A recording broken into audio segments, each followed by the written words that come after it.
What's up, YouTube? I'm Mike, and today I'm back with a new cycle video. Exactly what I said I was not going to do anymore, although this is going to be a little bit of a different cycle, as I prefaced in my previous video. What I'm talking about today is basically the lifestyle cycle, the sustainable lifestyle sort of optimization cycle that I have been currently tinkering with for a little over a month now. So when Joe died, as mentioned, I decided to try to bring my doses down to something that I felt like was a more reasonable amount of gear, especially given the circumstances that I was in with traveling and everything. So I had been running tests at 600 milligrams per week. I was running Trenbolone at, well, I started at 200 milligrams a week, and I was running Masteron at 300 milligrams a week, which originally went up to 400 milligrams a week. So when Joe died, I was at 600 tests, 400 Masteron, and I think by that point I had already brought it down to 100 on the Trenbolone. And so at that point I was having, you know, very high resting pulse rates. My resting pulse would be pretty consistently in the upper 80s, low 90s, and then any kind of movement at all, like, I mean, anything, just getting out of bed, walking to the kitchen, anything at all, I'd push it over 100. So obviously when your pulse is remaining in that kind of a range, you're burning a lot of calories, because your body seems to kind of think you're doing more than you're actually doing. And obviously it's just not good long-term for your health. Now, it is worth mentioning that technically speaking, you could have a resting pulse as high as 100, a resting pulse, not a moving pulse, a resting pulse as high as 100 beats per minute and still be within the range. The accepted medical range is 60 to 100 beats per minute. And so just for the sake of transparency, even on 1200 milligrams of gear, I never exceeded the acceptable range for a pulse. I didn't feel good though. And so really that's kind of what this cycle is about. It's about how can I optimize my life in such a way so that I get all of the positives with as little to none of the negatives, you know, as possible. And so that's why I'm going to be using this specific set of compounds. I'm going to go through each compound and why I've chosen the doses that I've chosen and why I've chosen the compounds. So as always, for the base of the cycle, we're going to be running 500 milligrams of Test E. The reason for 500 milligrams is twofold. One, it's an easy dose to draw up, given the fact that my test is 250 milligrams per milliliter. So it's easy to draw up. It is a dose that is within the medically established range. What I mean by that is that there are studies of men of various ages using testosterone at doses as high as 600 milligrams per week for extended periods of time without tearing up their biomarkers, without causing any negative effects. And so we know that the human body tolerates testosterone very, very well. It's a bioidentical hormone.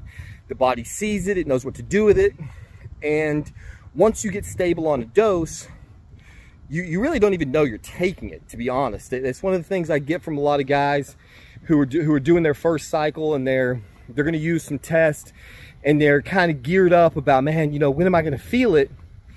And, you know, it's like, you're going to feel it, but I always tell them, like, if you're expecting like some kind of, you know, mind-blowing experience, like, it's not a street drug, you know? You do one line of coke and you're feeling that. Like, you're like, okay, this is, damn, you know, this is legit, this is working.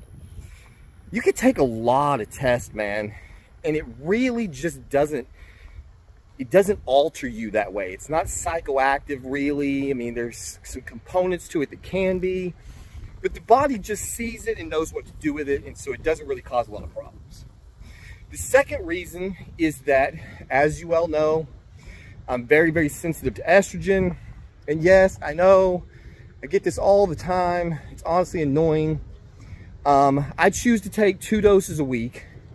And so at 500 milligrams of Test E, my system requires 1 milligram of Arimidex every other day, or I have bitch tits. I have swollen, hard nipples that are painful and itch.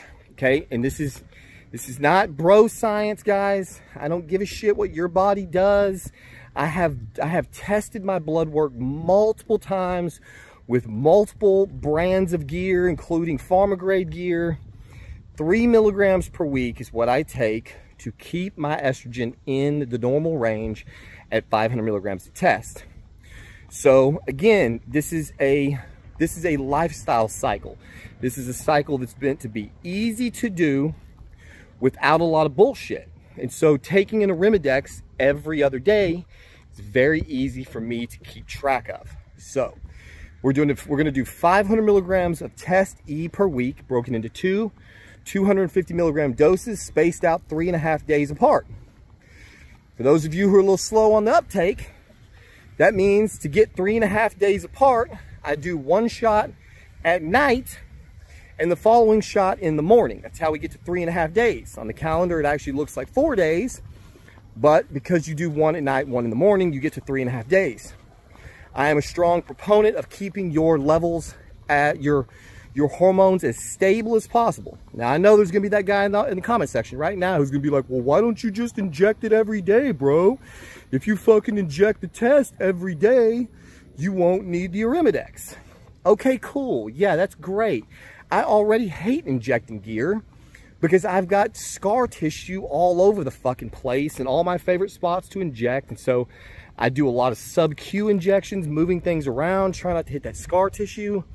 I don't know if any of you guys have ever experienced this, but when you inject a lot, when you're pinning yourself a lot with various compounds, whether it's scar tissue or inflammation or what, I don't know what it is, but I've got it all over.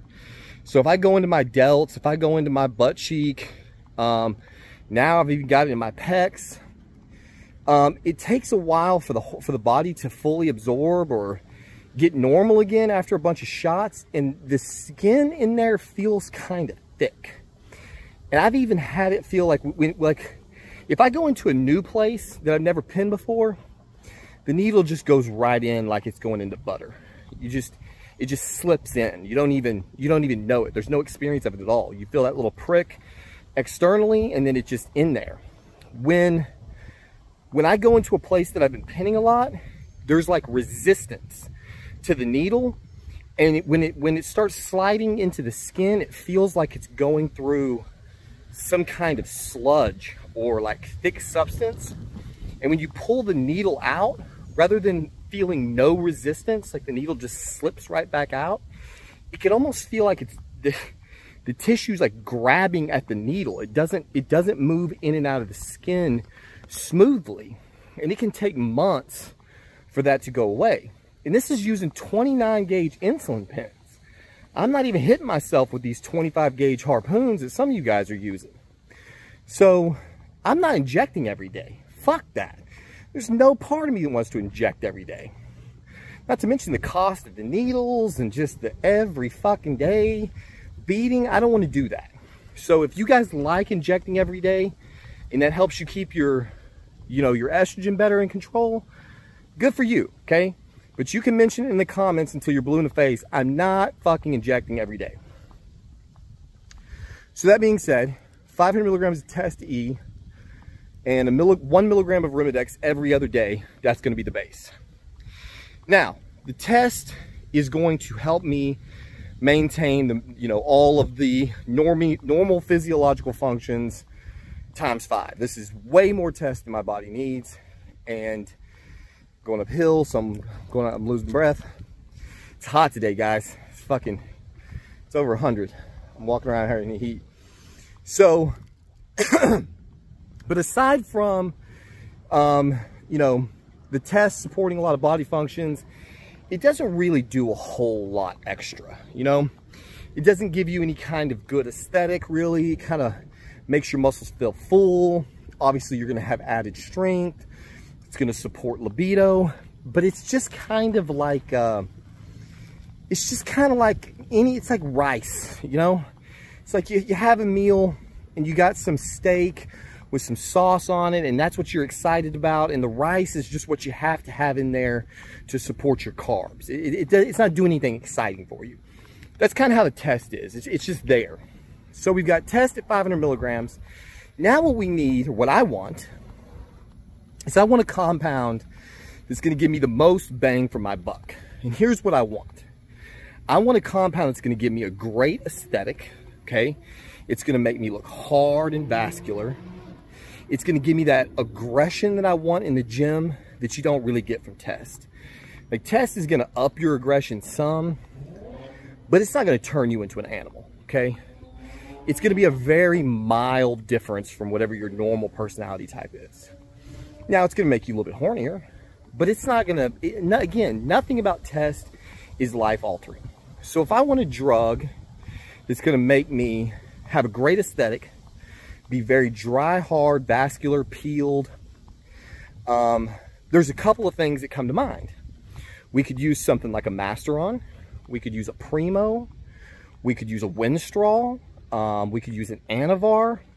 These would all be compounds that would give us a nice, clean aesthetic. So you've got the test to help you build the muscle and maintain the tissue mass, and then you've got a drug like one of those to help you cut it up, dice it up, make it look nice and fucking sexy for the beach or for your girl or for whatever. But here's the problem. I don't want to take multiple compounds, because the more compounds I take, the more side effects I'm going to have, the more injections I have to do, the more compounds I have to buy, the more things I have to keep up with, the more side effects I'm going to experience. And having just the aesthetic is not the end of the game, because what I also want is that intense aggression. I want to be a savage. I want to fuck my girl's brains out. I want to have crazy, just insane strength in the gym. I want to go to the gym and be able to kill long workouts without running out of energy. So I want a drug that's going to make me hard and vascular, that's going to make me a sexual animal, that's going to make me super aggressive and primal, so that if I go back to work and I'm in a sales environment, I'm going to be as competitive as possible. If I'm in any given situation, I'm going to be in that alpha state of mind. So what drug can we take that will give us a crazy sex drive, that will make us look good, feel good, be an animal in the gym, an animal in the bedroom, and an animal in the fucking boardroom? What's the one drug that will give us all of those things? You already know. The grandfather of steroids. That drug is Trenbolone. As far as I'm concerned, no cycle is complete without Trenbolone. There's no cycle. There's no cycle you could ever do that Trenbolone does not belong in the mix. Are you bulking? Trenbolone. Are you cutting? Trenbolone. Are you fucking your old lady's brains out? Trenbolone. Are you trying to get a promotion? Trenbolone. Anything you could want to do, Trenbolone. That's the answer. Trenbolone is the answer. In the Garden of Eden, Trenbolone was what God told Adam not to fucking partake of. He said, you can have anything else in this garden, anything. But if you eat that fruit over there, it's going to cause your fall. It's going to make you realize all the things about yourself that I don't want you to know. Coincidentally, Trenbolone was originally prescribed to women. See, that's a little parable, isn't it? So who was the person in the Garden of Eden who got the Trenbolone first? Eve. Just like they originally prescribed it to women, Eve got the Trenbolone in the Garden of Eden first, and she was like, boom, holy fuck, this shit is good. I feel like a savage. I don't need these skin coverings. I'm gonna let this pussy out. In fact, I'm gonna take this pussy to Adam and let him knock the dust off of it. So she goes to Adam and says, dude, you gotta get this in you. Partake of this fruit. It is very good to eat. And he did, and then they fucked like jackrabbits. And God was very unhappy about it, because Trenbolone makes you a god. That's what it does. It's the God hormone, which is why God didn't want us to have it. That's why all these fucking people who keep telling you the Trenbolone is the enemy, they're like servants of God out there. They're out there trying to keep you from becoming everything you could be. So we have to have Trenbolone in the cycle. But the problem is that anything powerful comes at a cost. What was it like in Spider-Man? With great power comes great responsibility. That's Trenbolone. See? That's what God knew. God was smart, right? He knew that if man got a hold of the Trenbolone, he was going to go fucking crazy. Because it's too good, it's too powerful, it's too potent. And so anything like that's strong like that can cause a lot of problems. So we want to be able to sleep at night. We don't want to be melting down, roid raging on all of our neighbors or people in traffic. We don't want to be slapping our old lady around. We don't want to be psychotically paranoid. We don't want to be having to change the sheets every day because we're sweating gallons of Tren sweats all over the sheets. These are all things that happen when you partake of too much of the forbidden fruit. So what we're going to do is we're going to run Tren E, always E. Don't even talk to me about Tren A. It's E, Tren E. It's the only Tren you need. We're going to run Tren E 100 milligrams per week. Now, I've been beta testing this for you guys for a long time now. 2 months now, I've been beta testing Tren E 100 milligrams. I have no night sweats. I have no roid rage. I have no paranoid delusions. I have not destroyed marriage with my wife. Now, at 200, I was fucking some shit up. At 200 milligrams of Tren, I had every one of the negative side effects. But when I rolled back the clock a little bit, and we got the Tren down to 100 milligrams a week, everything came into line. So when I'm in the gym, I have crazy strength. When I'm on the beach, I have the hardness, the vascularity, the leanness, the Tren look. You have the Tren look. It gives you everything Masteron can give you. It gives you everything Winstrol can give you. Anavar can give. It gives you everything in one package, in one injectable, and we don't even need a lot of it. At 100 milligrams a week, the Tren I get is 200 milligrams per milliliter. So that's a tiny little shot. I need 1/4 of a milliliter of Tren a week. I put that shit sub-Q right in my belly. No problems. Not having hit the muscle. Absorbs nice and good. You know, sometimes it leaves a little spot occasionally. I don't know why. But the Tren at 100 milligrams a week is not fucking up my sleep. I'm back to sleeping on a normal amount of Ambien. It gives me enough sexual aggression in the bed to be happy without being so overcome with sexual thoughts that I can't function. It allows me to be enough of a savage that I feel confident that I can protect me and mine in any given situation, but not so much that I'm losing my goddamn mind every time somebody takes too long at a red light, you know, or does something stupid on the road. It doesn't have me in a state where I feel totally out of control. Basically, at 100 milligrams of Tren, I'm getting all the goods and none of the bads, and that's what we're looking for in this cycle.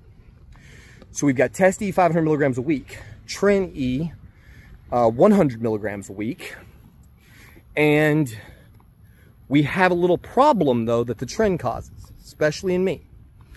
In me, I am also very, very sensitive to prolactin. So for the first 45 days of this experiment, I had bitch tits. I was taking 1/2 milligram of cabergoline per week, 1/4 milligram twice a week on the day I took my Tren shot, and I still had bitch tits. Painful, sore nipples. Now they didn't get real bad, like they didn't puff up like real bad gyno, like estrogen-induced gyno. When you get E2 gyno, like you will get a tit. With prolactin, it doesn't seem to develop breast tissue. It's all glandular. What it's trying to do is it's trying to make you lactate. Thank God I have not ever done that. But it causes just a swelling in the nipple itself and a lot of sensitivity and pain. And it got bad enough that, you know, occasionally I bump up against something and it's like, ah, fuck, you know, that hurts. It's like feels like almost like you have a little abscess under your nipple. So after some experimentation, rather than fuck with my Arimidex dose, because I knew it wasn't caused by estrogen, I've already got that dialed in with blood work, I added in another 1/4 milligram a week of cabergoline. And lo and behold, my nipples went back to normal. So what it takes for me at 100 milligrams of Arimidex, 100 milligrams of Trenbolone E per week, is I take a 1/4 milligram of cabergoline every other day. It's like clockwork. Everything is coming together. So it's easy to keep up with my ancillaries because I take Arimidex every other day, cabergoline every other day. I take my shots twice a week. So now we've got a good, stable dosing protocol, and my ancillaries are keeping my alternate hormones in line. If Satan had one job on earth, it was creating female hormones, because they have to be from the devil.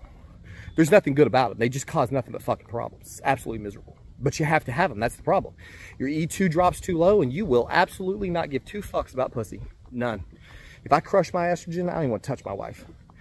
Girls suddenly, just like, I don't even care. Just get the fuck away from me. I don't care about anything. I get tired, lethargic. If my E2 gets too high, ooh, I get super fucking horny. And that's cool. That's fun. Right up until your dick starts breaking right in the middle of sex, or you can't get a full erection. It's you kind of get a little softy, you know? You really want to use it, but you know that situation where you're kind of like trying to stuff it in, you know what I mean? Because it's kind of like bending and twisting. You can't get it to just go right in because it's not really fully hard. That's what high E2 does to me. So we don't want that. So that's all of the androgens I'm going to be taking. 500 milligrams a week of Test E and 100 milligrams of Tren E, because I don't really need anything else. Now, if I wanted to down the line, and assuming that all my biomarkers were in line, you know, I could throw in an Anavar for a short period of time or something. I don't really know why I would need to, because I'm going to get plenty of aesthetic from the Tren. That's the whole point. The Tren gives me the best of the Masteron, the Anavar, because you could do Mast and Anavar, right? Mast and Anavar, the Anavar would give you the strength, the Masteron would give you the aesthetic, the Anavar would help with the aesthetic, and that would be fine, and Masteron feels great, but for some reason, DHT derivatives fuck up my cholesterol in a major way. My body just does not settle well with DHT derivatives, and in order for the Masteron to really work, we got to do a lot of 300-400 milligrams at a minimum. So why would I be banging 300 to 400 milligrams of Masteron and get no strength, no significant libido, none of the things I really want, when I can just take 100 milligrams of Tren? The Tren is substantially cheaper at these doses, and I have found a way to mitigate all the side effects. The last time I experimented with this, I was able to do this and keep all of my biomarkers in line. Now, admittedly, I was only taking 50 milligrams of Tren before. So that's going to be the big question mark on this video, on this cycle, is when I go pull my cholesterol on this particular doses, where is it going to be? For those of you who are curious, when I was running 1,200 milligrams of gear, my cholesterol was over 300. Actually, it was at 300. It was like 298. Stratospheric cholesterol. When I look back over my history of blood donations, I have been maintaining very high cholesterol levels for quite a while, and that is definitely not good for the cardiovascular system. Now, is it going to kill me tomorrow? Probably not. But at my age, it feels like playing with fire. It feels like you're doing something that is just not sustainable, and the name of the game here is sustainability. So whether I'm going to be able to maintain 100 milligrams of Trenbolone is as yet unseen. We're going to find out very soon, because I'm going to go get blood work to find out. So we've got 500 milligrams of Test E, 100 milligrams of Tren E, 1 milligram of Arimidex every other day, 1/4 milligram of cabergoline every other day. What else do we need? Well, at the age of 42, even on all of this gear, because of the hormonal fluctuations that still occur, now I think a lot of this may have been due to me still dialing in my my prolactin situation, but I was not having the quality of erections that I really wanted. But most importantly, while I was having really great sex with my wife on this particular lifestyle cycle, my staying power was not where I wanted it to be. See, I'm 42 years old, but I want to be 16. You know when you were 16 and your dick got hard every time the wind blew and it would just stay hard? You know what I mean? You just walk around the room. It wasn't like, I mean, it was like, when you're 16, it's almost like, how do I get this thing to go away? When you're 42, it's like, what kind of magic and hocus pocus do I need to do with the stars aligning on the equinox, with the fucking moon at the apex, and Mercury in retrograde, to where I can get like a full-blown erection and have that thing not be affected by a million different variables that are going on in the house. And I don't like that, man. I don't like all these, I don't like getting old. I want to be 16 forever. So what I use is Cialis. Now this video is getting long, but fuck it. I started out trying to use Cialis 5 milligrams a day, and I thought I was gonna fucking die for two reasons. Cialis gives me horrific fucking heartburn. It's terrible. It makes it to where I won't eat, and it fucks up all my cycles, because then I don't have enough calories, because every time I try to eat, my stomach is just full of acid and it's burning, and I just don't want to put anything in it. It's miserable. So there's an over-the-counter, and I wish I would have fucking looked it up. Starts with an E. I think it's Prilosec. It's one of those that they made over the counter. It's something like a Prilosec. It's the purple and white bottle. I take one of those a day. Oh my God. Well, to give you an idea of how freaking hot it is outside in Texas, my cell phone just died and said that I could no longer use it because it was overheating while I was walking around making that video. So I'm back inside now. You're just gonna have to stare at my headboard so I get the rest of this thing out before I lose my train of thought. In the meantime, I did look up and find that the drug that I'm using to offset the heartburn with the Cialis is called Nexium. So if you're having any issues with Cialis-induced heartburn, Nexium once a day has been a miracle. So what I was doing previously is I was only able to take like 3 milligrams of Cialis every other day. And if I did that, then I could get some of the benefits without having the crushing headaches and the heartburn.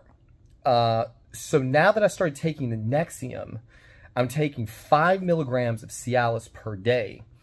And that has the added benefit of not only giving absolutely rock hard erections, but it increased my staying power in the bed to an extreme degree. So basically what I want is total control. Like, I want a situation where I can go as hard, as fast as I want, as long as I want, have sensitivity where I can still feel things and enjoying the act, but not constantly having to fight to not finish before my wife is ready. And so as part of this lifestyle combo, you've got the Trenbolone that gives you all of this intense drive, and then taking a sufficient amount of Cialis will give you a performance ability that I have not been able to find any other way. So we have Cialis in the mix at 5 milligrams per day. Now, the last thing that I'm going to be using, and of course, I'm not recommending this cycle to anyone because this is just what I'm doing, and because I'm not a doctor or a coach or a medical professional, I couldn't be recommending this cycle to you anyway. What I'm doing is I'm also combining for that last, I think, inalienable, pathway, I'm adding 0.3 to 0.35 milligrams of Xanax once a day. So obviously with this level of hormones, you've got 500 milligrams of testosterone, 100 milligrams of Trenbolone. You're going to have a sufficiently high androgen dose that anxiety is going to be the name of the game. I mean, it's certainly going to be something that if you were already prone to it, you're going to experience. Causes you to feel very amped up, And while I enjoy the way the trend can make you feel extremely amped up when I'm just cycling it, what I have found from using it long term is that the psychological cost of being in this very amped up, sympathetic drive state for very extended periods of time tends to have a negative effect on my psyche. And I used to be on Xanax for years and years, long before I ever started using androgens, because I'm hypervigilant. And so Xanax is something I probably never should have stopped taking to begin with. And the levels of androgens that I've been using massively exacerbate my anxiety symptoms. Since I started taking the Xanax, every single facet of my life has improved. My ability to be calm and patient with my kids, to understand that they're children and that they are wild and crazy sometimes, and that they have tremendous amounts of energy and ask a million questions. Just everything that comes with being a kid, I am much more capable of coping with that because I'm not so on edge all the time anyway. My relationship has never been better with my wife. I'm substantially calmer behind the wheel of a car. I'm substantially more understanding in general. It's just had nothing but profoundly good effects. To give you an idea, because I know a lot of people have gotten on me about this Xanax, and I think that some of you don't truly, maybe you used it for purely abuse purposes. One of the things that I find very interesting is the benzos are technically sedatives. To some degree, a benzo, and that's how they're used in the medical environment all the time, is to sort of sedate a patient. And there's various different benzos that they use for that capacity. While the benzos can have a bit of a sedative effect on me, one of the things I notice, I only take it once a day, and I only take it in the evening. So usually somewhere between 10:30 to 11:30 is when I'll have my dose. And rather than like knocking me out or acting like a mind eraser, a lot of people keep calling it mind eraser. I have zero experience with this effect. Often, while I don't feel woken up, when the Xanax kicks in and that edge comes off, there's such a sense of psychological relief that I suddenly feel like I get like a second breath of air. And it makes it like where the day could feel like it was really weighing on me. And then all of the worries and concerns that have built up over the day that normally I would like toil on all night long or debate with my wife, or it could negatively affect our sex life, or it would prevent me from being able to wind down at night and just, chill and play a video game or watch a movie or one of our favorite shows because I couldn't focus on what we were watching. I was too busy. My mind would be going at 90 miles an hour trying to solve this problem. You take that Xanax and it gives you a little bit of that fuck it. It's kind of like it makes it easier for you to let go of all of that shit that's built up all day that you can't do anything with anyway. It's 12 o'clock at night. It's 1 o'clock in the morning. I mean, you're not solving any problems at this point. You're just miserable because all of this anxiety's built up and built up and built up. Now there's no outlet for it because you've put your head on the pillow and your brain's just going 90 miles an hour. And so from my experience, the Xanax is kind of like the best part of weed. Like when I was trying to use THC for the same purposes, I had some really good experiences where the THC would kind of give me that just fuck it feeling. And it would make it possible for me to let go the stresses and the strains of the day. But it was so inconsistent. I could take 5 milligram edible and sometimes it would work. Sometimes, and I would feel great. Sometimes it wouldn't, it would never hit. Sometimes it would hit way too hard and I would have this dissociative effect and I would just be miserable. And, and then you build a tolerance real fast. Next thing you know, you're taking 10, 15. And it was just a pain in the ass. I couldn't get a consistent therapeutic effect from the THC that I could just count on every night. And sometimes it got to the point where the THC would just make whatever was going on massively worse. And so that's not sustainable either. With the Xanax, I have no desire to abuse it. I never think about it during the day. It doesn't trigger any of my addiction pathways. There's never a moment in my day where I'm feeling a lot of stress and I go, man, if I took a Xanax, everything would be cool. Like, I just don't think that way. And so for whatever reason, as addictive as a personality, as addictive of a personality as I have, there's something about this particular drug that just does not seem to trigger my addiction pathway. And that's not totally surprising to me. Like, I'm only really triggered by uppers. I've got bottles and bottles of hydrocodone in here that have been prescribed to my wife or I over the years for various different things. I don't like them. I don't take them. I don't like the way it makes me feel. And I've got a cousin, if she came in here, she would raid this fucking house and eat every one of those pills. She's a horrible opiate addict. And so everybody's different. So a lot of you guys who are telling me that Xanax is going to destroy my life, you could say the same, like these hydrocodone would destroy hers, and they have no effect on me. I just don't care to get that feeling. So that's what I'm using to combat the excesses that can be caused by large doses of androgens. And then finally, to wrap everything up, because I am a night owl and because I do still spin up, even with the Xanax, I'm taking anywhere between 5 and 10 milligrams of Ambien a day to put the wrap on my sleep. The Ambien at this dose of Tren, I've made videos about this in the past where I was taking as high as 20 milligrams of Ambien to try to get to sleep tonight. On 5 to 10 milligrams of Ambien and a little bit of Xanax, the Xanax does not knock me out. If I take the Xanax by itself, I will not go to sleep. I still require the Ambien, but I can take a dose of Ambien and get the absolutely perfect effect. And what I mean by perfect is the Ambien makes me incapable of staying awake longer than I should. When the Ambien kicks in, it's a wrap. Like with this particular cocktail that I'm using, when that Ambien kicks in, I cannot keep my eyes open. I'm forced to turn off the TV, put down the cell phone, whatever it is that I'm doing at that period of time, it's over and I'm going to bed. And so I've been getting a better quality of sleep, which of course helps offset the paranoia that can come from the sleep deprivation that can be caused by using Trenbolone.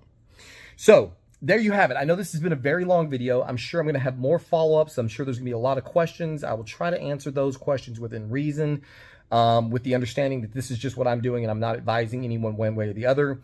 If you get in the comments and you start running your mouth about fucking Xanax, I'm going to fucking ghost you because I'm just not even interested in listening to it. People just seem to be incapable of understanding that different drugs affect people in different ways. And so I'm sorry if you've had horrible, terrible experiences with it and it destroyed your life or it destroyed your family member's life. Like I said, my brother died of a heroin overdose. He would take any opiate he could get his hands on. And I've got enough opiates in that counter in there to be fucked up for weeks, and I just don't touch them. So not everybody's body is the same, and I'm just not going to continue fielding those bullshit questions. So final wrap up, the steroid cycle that I'm using currently as a hopefully sustainable lifestyle cycle that will give me all of the benefits and none of the negatives is 500 milligrams of Test E per week, 100 milligrams of Trenbolone E per week, 1 milligram of Arimidex every other day, 1/4 milligram of Cabergoline every other day, 5 milligrams of Cialis per day, 5 to 10 milligrams of Ambien per day, and 0.3 to 0.35 milligrams of Xanax, also known as alprazolam, per day. That is the compound that we are currently using. No growth hormone, no other ancillaries, no orals, no nothing. So I'm going to hit the gym hard over the course of the next couple of weeks to a couple of months, depending on how long I'm back in town. And so you'll start to see some progress, pictures and evidence of what exactly this cycle is doing for my system, even after having been on it for such a long time. So you know, a lot of guys feel like after a while, the gear stops working, which is why you need to cycle off. I am planning on trying to run this particular set of compounds and ancillaries maybe permanently. We will see. If I can run all of these drugs and continue to get the performance enhancement benefits that I want and keep all of my biomarkers in line. So before I forget, it's worth mentioning I take 160 milligrams of telmisartan a day to control my blood pressure. I do not know if that is still necessary. That's something that I'm going to be looking at in the days and weeks and months to follow. I would like to not need a blood pressure med, although that might be asking a lot given the 600 milligrams of androgens that I'm taking, especially with Trenbolone in the mix. So I forgot to mention that. There is telmisartan in the mix. But there you have it. So as soon as the blood work comes back, as soon as I start getting results in the gym, if anything changes in this cycle, I will certainly let you know. I'll try to field as many questions as possible. But I'm going to cut this one shortish because it's probably going to be very long. So there you have it. As always, thank you for watching, and we'll see you on the next one.